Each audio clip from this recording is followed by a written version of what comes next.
શહેરા તાલુકાના મોરવા રેણા ગામની પાનમ સિંચાઈ પેટા વિભાગ નંબર 2ની કચેરી હેઠળ આવેલી નહેરમાંથી પાણી મેળવતા ખેડૂતો માટે જનજાગૃતિ કાર્યક્રમનું આયોજન.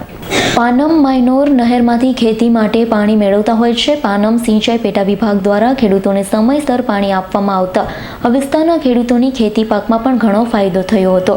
આ બાબતે નાયબ કાર્યપાલક ઇજનેર એ પાનવાલેએ જણાવ્યું હતું. 27 જેટલા ગામના ખેડૂતોને નહેર દ્વારા સિંચાઈ માટે પાણી આપવામાં આવતું હોય છે. 1 હેક્ટરે 1800 રૂપિયા નહેરમાંથી પાણી મેળવતા ખેડૂતોને એક સિઝને ભરવાના આવતા હોય છે. અમુક ખેડૂતો પિયાઓની રકમ ભરતા ન હોવાથી સિંચાઈ વસૂલાત ભરવા અંગે જનજાગૃતિ કાર્યક્રમ કરવામાં આવી રહ્યા છે.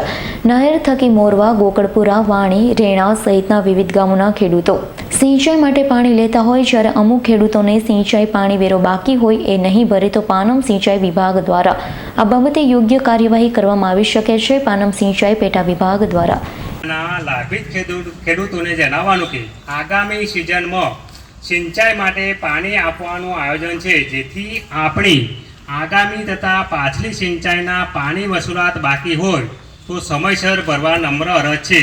જેથી સરકારની આ યોજનાનો મહત્તમ લાભ આપવા ભાઈઓને બહેનો તેમને મળે અને આપના સમયસર પીવાની રકમથી સરકાર આ યોજનાને આગામી ભવિષ્યમાં બી સરળતાથી ચલાવી ખેડૂત, ગામ, રાજ્ય તથા રાષ્ટ્ર નિર્માણમાં ભાગીદાર બનીએ.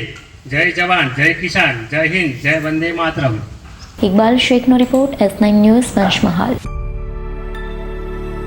અમારી તમામ માહિતીથી અપડેટ રહેવા માટે જોડાયેલા રહો S9 ન્યૂઝ સાથે.